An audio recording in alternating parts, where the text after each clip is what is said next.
Hey guys, it's your host here, Moneyvirus. So today's mini guide is about trading. This topic has very big and complicated, and obviously I put it off for a very long time for various reasons. It's because the system itself has undergone multiple changes throughout the course of the game's lifetime, and I feel that now it's actually finally into its stable position where it shouldn't change too much more. If it does, then obviously I'll address it in the future if it's actually such a hyper change that it requires some kind of addressing. But for the most part, I feel like trading right now is in a stable spot where it's not going to fluctuate that much more. One of the things is first things I want to dispel is obviously people are always about like Master 2 buff and whatever, right? You can actually make quite a lot of money just doing active trading, though I do want to first off say that you won't make too much money early on in the trading levels, not until you reach at least like high professional or high artisan, where you start seeing a lot of money start coming back in, unless you're doing Imperial Delivery, which is also slightly different as well. So trading itself is actually quite a big topic. It's going to be quite hard for me to actually fit this all into one short video kind of thing, and even then it still might end up being quite long. So bear with me, and I'm going to try and keep this as structured as possible, and I hope this kind of helps you out. The first thing I want to go over is actually just the trade graphs and trade info. So just reading graphs in general and also knowing what kind of goes around. So first off, this is more so to do with active trading. I'll go into passive and crates and all those things later on in this video. So active trading is obviously you buy stuff from material vendors, like from the NPCs. You can check their rates at whatever they're selling it at or whatever when you're purchasing. Obviously you want to buy it at a very low rate at 80% something, and then you want to sell it to some other NPC somewhere else at 130% or on a different channel. All the channels have different graphs and different sell and buy rates. So that's one of the ways to maximize your profits, is literally like a 50% gap on top of the distance bonus. The distance, basically a good rule of thumb is distance equals money and frequency of trading equals EXP. So if you're looking to level up your trading, just grab products and sell as many as you can and as fast as you can, not so much how far you can take them. Obviously distance does grant more EXP, but for my own experience I've found that trading more products often yields more EXP rather than trying to go to a far distance and dunking like a lot in. So and for some reason I feel like the major towns, the items from major towns, if you go from like Glish to like Heidel, the products itself grant more EXP as well, as opposed to the sub nodes like Costa Farms or like all these other nodes that have their own little trading NPCs.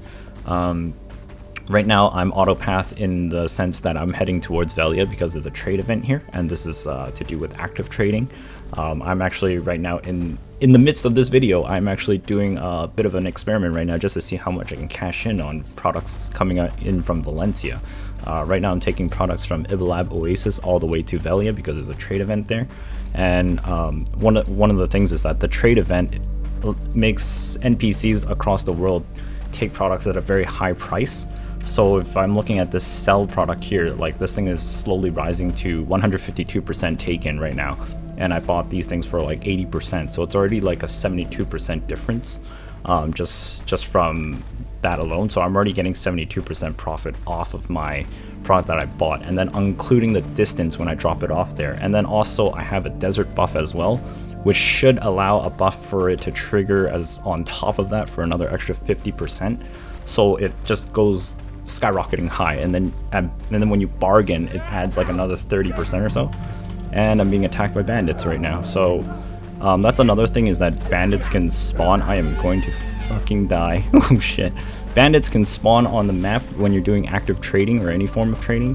Other players can be vicious and also flag you as well, which is dangerous. Bandits are basically these red icons, so if you run across these red icons with a trade backpack or a trade item in your inventory that causes it to be backpacked, not like the insect amber's or anything, but actually like trade backpacks, crates, or whatever trade items, these bandits will spawn when you come across them. If you kill them, you can get Imperial Conquest seals, which you can obviously trade in for pretty good harvesting tools like Spellbound Pickaxe and other things.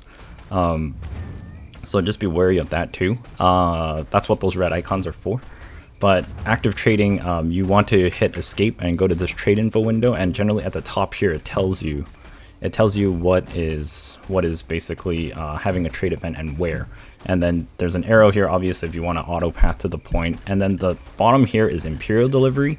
Within Imperial Delivery, there's a set of items that are randomized within each territory. They will always be the same items that are randomized in that category per channel. Every channel is different, and they only buy a certain amount of items from across that server channel. So if there's like 7 other people doing the trades or whatever, and they all dunk in like one product, well then that product's going to be sold out and nobody's going to take it anymore. Much like Imperial Fish Delivery, except that they take it at a really high price. And they also include distance bonus as well, and you can bargain. So when you can do all of those together, you get a huge amount of money just from doing Imperial Delivery, and you get seals on top of it. And I'm gonna be under attack again, so screw this. I don't want to fight these things right now because I'm on a timer here because my desert buff is running out. And so basically the Imperial Delivery is obviously huge amounts of profits, especially for things like an Oriental Saber in Medea, which comes from Port Ratt. But the travel time is actually quite a long time because obviously you're going to have to sail from all the way from Port Ratt all the way to Alta Nova through this canal here, and then you finally have to walk the products to the trader, and then you make some money off of that. But you do make a huge amount of money though for what it's worth. And trading, in essence, active trading is just basically you're going to spend silver, take it to another place and sell it off and just make more silver. So basically your only cost is silver, and obviously your means of mobility, which is either an elephant, wagon, horse, and ship or other things. So those are your main means of transportation. Obviously the faster you go, the faster you get your product there.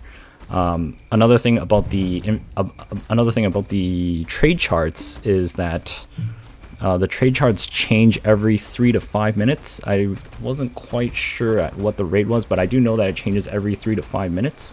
So this chart here at 152%, in about 3 to 5 minutes, it'll go up another percent unless somebody starts selling stuff on it, then it'll start going down. It will always tank to a minimum of 80%. I've never seen it go under than that. And obviously it's only under that at 30% because you don't have the nodes connected. But another thing to notice is that if you see this huge dip here on this Oriental Saber, for instance, it was at 140% earlier, but then now it's down to like 99. So this dip here this is like, once it reaches the max, it'll sit there for a period of time, and then afterwards it'll tank on its own. So if it's at a maximum trade value, then you probably want to capitalize on it faster. Like if it's sitting there at max, you probably have a limited time frame now to actually get there before the market tanks on its own by itself. Otherwise, if people like sell stuff and lower it by about like 3-4%, it'll actually still go back up to the maximum. But after a time of being at the maximum, the prices plummet. It used to be like that for crates and passive crates as well, but they changed that to be a static value. So there's not really much to look at anymore about that. But more on that later. But generally, one other thing to note is that for trade events, trade items that come from Port Ratt, basically Margoria, only cap out at 140%. They don't go up to 200. And obviously it's probably because the value of those items are already extremely high. So most of the times, if you want to make a lot of money, you would do items from Valencia and also do black market trading. So from smugglers that show up only at nighttime, and you buy sacrament items. And those generally drop your karma as well. And I think it also makes you red. I'm not quite certain. I don't quite remember. But it does. They do pay off quite a bit more. So sacrament here, for instance, we've got something like, for instance, Ruined Guardian's Core. It's 164k, 800 silver, and it's 160% there. There's like all sorts of other things that you can get at nighttime that just, for the cost of your karma, you can get some pretty high-end items. And then they also don't weigh too much. They're quite heavy, but it's still like a huge payoff. And that's pretty much it for active trading in terms of what I want to express here. Is this trade info window is basically your money window. So again, if there's a trade instance all the way in Calphion, for instance, and then you can get your Valencia items all the way there, then it's going to be a pretty huge payoff because of the distance. Okay, so I made it to Valley here with my experiment here, and obviously the desert buff here is applied. As I said, took stuff out of Valencia region. So, and then this is the stuff I'm selling. It's going at 154%. So I'm at least getting a 54% profit off the base price, but I bought it at 80%, so 20 more on top of that, so 74%. Then you've got your distance here, an extra 49%, and then obviously the desert buff, which is another 50%, and then I have to bargain it. And if I bargain, it'll probably go up much higher. I only spent 400k on these goods, so let's see what I end up with. Started at 598, 454, and when I'm done, I have 2.5 mil more. It's not exactly that much, but I mean, for a trip that I was just kind of making it back here, that's pretty easy cash. If you have obviously wagons or something just at the tip of like sand grain, you just fill it up like crazy and then you just slowly make it back here.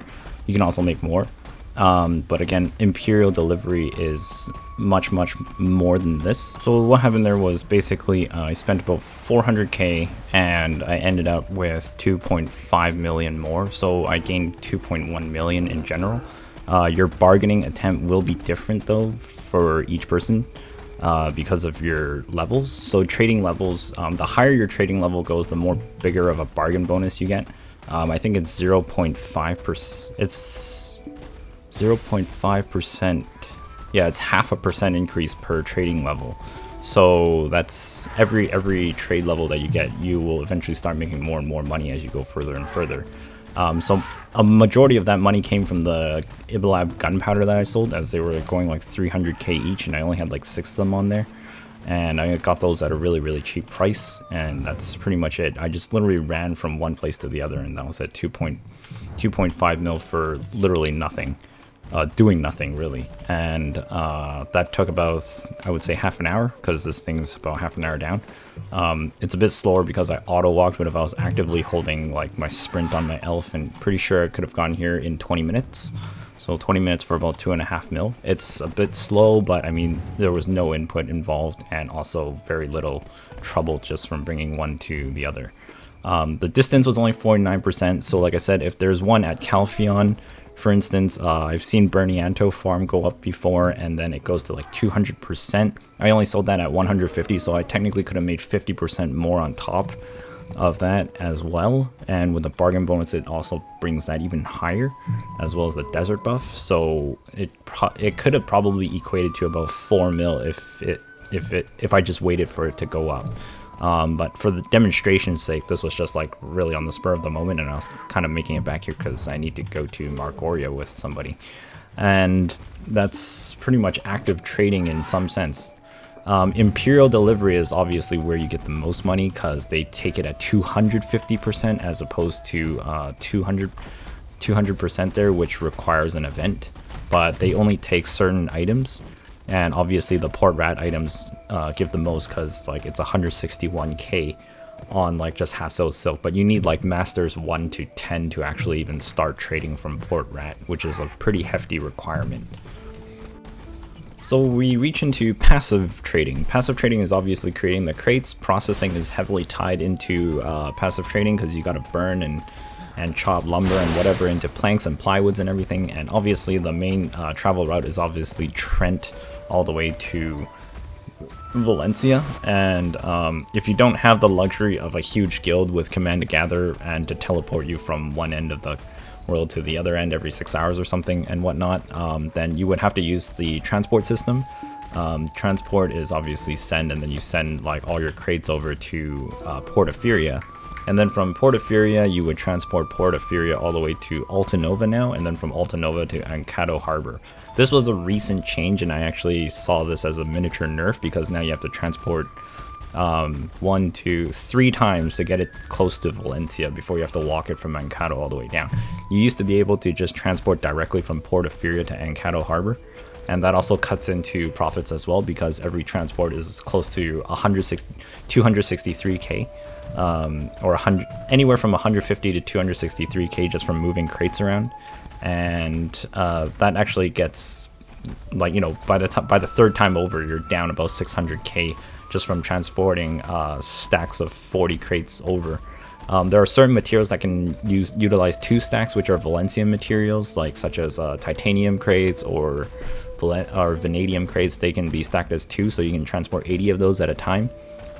You can obviously only move 100 or 200 crates in total at a time before your transport system gets filled up like this, because right now I have 57 out of 100 here, and it's just literally blocking like everything.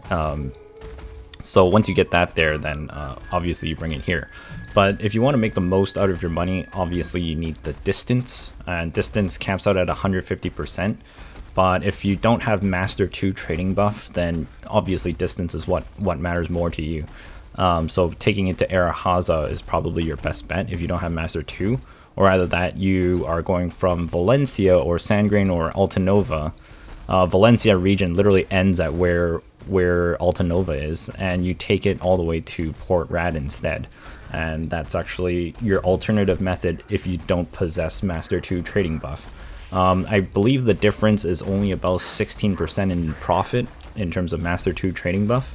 So if you're going from the Valencian region all the way to Port Ratt, you make pretty much 16% less than people with Master 2 trading buff. And the other thing about that is that you save a hell of a lot more CP, because connecting Port Ratt to Altanova is much more cost effective than connecting Valencia to Trent is the big issue here. So don't really fret too much about Master 2 trading buff if you don't have it. You also have to sacrifice 100 energy when you go do the Valencia buff, obviously. But the problem with Port Ratt is that you're going to need a ship to sail over there, or you need somebody to ferry you. Otherwise, you're going to have to take like the Olvia coast to Lima Island, and then take the ferry from Lima Island all the way to Port Ratt, which is quite a long wait. It's like 45 minutes just to go through that. So there's either way, it's troublesome in both regards. So take your advantages and cons however you like. Another thing that was changed through trading was that trading is now static. So basically all the numbers that you see on crates or whatever, they are pretty much solid. They will sit at 100% value forever. So the only thing that affects it now is distance and bargaining and desert buff. Desert buff mainly only works for stuff in Valencia or stuff coming out of Valencia. And stuff out of Valencia means anything that you make in Valencia gets taken past Altanova and beyond to this side, or the other way around. So this is literally the cutoff point. If you make something from Altanova and you take it into Valencia, you'll get the desert buff. If you take anything from Valencia, from Altanova and beyond, it'll get a desert buff going the other way.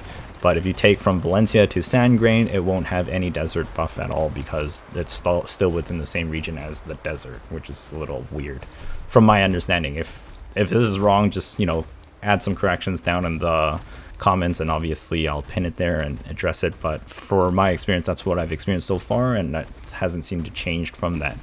So the thing you want to know the most is obviously how much are you going to get for your value out of your crate. In terms of passive trading, it's not exactly too difficult to figure out. Right now, it's just, you can just get the number and then you just divide it by the price of the crate, and that's your multiplier. And then just add that multiplier to basically every crate that you ever make, and then you'll know how much you're going to get at the end. That's as simple as it gets. There used to be a range of these crates being 80% to 130%. Some people argue that it's a buff, and I debated that it's a nerf. It really depends on how you do it. It goes kind of both ways now. It's just sitting in the middle ground because it's always 100%. For the people who dunk like 10,000s of crates or whatever, it's a buff to them because it's 20% more profit. But I used to sell 100 to 200 crates at a time, from 130% down to like 100%. So I was always getting about, on average, 30 to 20% more off my crates than the people who dunk 10,000 at a time, kind of thing, just over a period of time. What I did was always just park my one character there and check the two markets on these two guys, but it's no longer applicable and it's pretty much irrelevant. And if you log out your character, then the desert buff timer ceases to count. So basically the 1 hour buff could last like 2-3 days or something, or whatever, or less than that. So, and then I go on my other alts and do other things while I'm waiting for a market to be checked, which you can check from distance just by clicking the trade wheel and spend an energy and look at the charts. But like I said, that's no longer applicable, but you can use that information with active trading and active products. And that's pretty much passive trading. If you're looking for levels in passive trading compared to active trading is obviously frequency equals levels. Passive trading, you probably just want to make a crap ton of crates all over the world and whatever, and consolidate it into like the furthest point as you could. So generally a easy strategy would be to take all your crates and build them in Portaferia, Calpheon, and Trent, and then just launch them all over to Valencia or Arahaza, and then dunk them there with all your life skill EXP buffs. The more crates you make, obviously the more EXP you get. You'll probably need around like close to, I think, 30,000 to 50,000 crates of any kind, and then when you throw them all in there, you gain all your levels at that point. That's also very costly because it's going to cost you a lot of blackstone powder to do that, and also a lot of workers that's going to be needing that, and a lot of materials that you're going to have to burn through and expend through to craft all those crates. And then obviously you finally dunk them at the end, which means you also have to move them all there somehow. And that's one of the faster, easier methods to gain the Master 2 and Master and Beyond tradings. There's other methods that some people have suggested of, just rolling from Velia to here. The problem with that now is that there's also a Magnate Debuff within the game that prohibits you to buy more products from NPC traders. So every day around a 24-hour cycle, you can only spend about 5 million silver in buying products before the NPCs start reducing the number of products you can buy every time they restock or when you switch channels. So what happens there is that when you get the first level of Magnate Debuff, you can only buy 75% of the products. So if something was selling 10 products to begin with, they now sell you 8 or 7 of them. And then as you spend more money throughout the day, that Magnate Debuff goes even higher, up to like 50%. So what they used to sell 10 products, they now only give you 5, and it gets really annoying. I think that's just to prevent people from making mad money, because you can actually make quite a huge amount of money just from going from Port Ratt to like Portaferia and Calpheon and Velia or Altanova, just either of those, because Port Ratt items are extremely monetary beneficial, like huge money. Because at one point I think I was making 20 to 30 million every hour just from moving a ship across the ocean, and that's what I was like, wow, I'm like, this is crazy. And then the Magnate Debuff was kind of already in there, and then had to switch channels more often just to get more products, and then obviously that was a huge hindrance, and I was like, okay, I can see why they added this in for that particular purpose. But it also kind of screwed over active trading for leveling as well, so you can't just kind of like roll a huge ton of products. There's also a strange container method that some people have done with the trading for level up, so you can look that up. I don't exactly know the methods about it. It feels a little weird. I don't know if that was intended, but that's just ways, the number of ways people have discovered to level up trading. I just obviously just went from Heidel to Glish to Velia in this 3-way pattern here, and I ran like horses and wagons because I just wanted to level up horses, watched a bunch of TV shows on the side while it kept going, and then just kept fluctuating products in and out. And then from time to time, if there's like an Imperial delivery event or a trading event, bring it there instead, and made some money. But at the end of it, I had a bunch of horses to breed as well. So again, always try to do multiple things instead of just one, as my advice. But trading is quite a huge topic in this regard. So there's a lot of different ways to go about it. So overall, in terms of trading, just to summarize everything up, obviously make materials of all kinds. You probably want to look through a processing mini guide that I did, and because that's a time efficiency problem, and that really ties into passive crate trading, because obviously the more products you make and the different kinds of crates and their different values, if you process stuff faster, you make the crates faster, obviously your money comes faster, and certain things require less processing and grant you more money instead of processing more things and grant you some mediocre money. The number looks bigger, but for your time invested, you don't really get as much as what you could be getting. So it becomes a time problem. In short, if you don't have the Master 2 trade buff, I highly suggest just taking your stuff to Port Ratt. And if you do have the Master 2 trading buff, then you're going to need to connect the world from Trent to Valencia, either through the south or the top. The top is obviously cheaper, but the bottom has more use. So, pros and cons, and also a huge freaking ton of CP in order to get it there. But other than that, I hope this video helped you out and gave you some form of insight, and I hope you'll take on trading, because it's actually quite profitable at the higher levels, and doesn't require much input or resources apart from silver. And that's it. If you're going to do the passive crate trading, then you do need resources, but actively you don't really need much of anything other than your vehicles and just reading the charts. That's it. Alright guys, thanks so much for watching, and bye bye for now.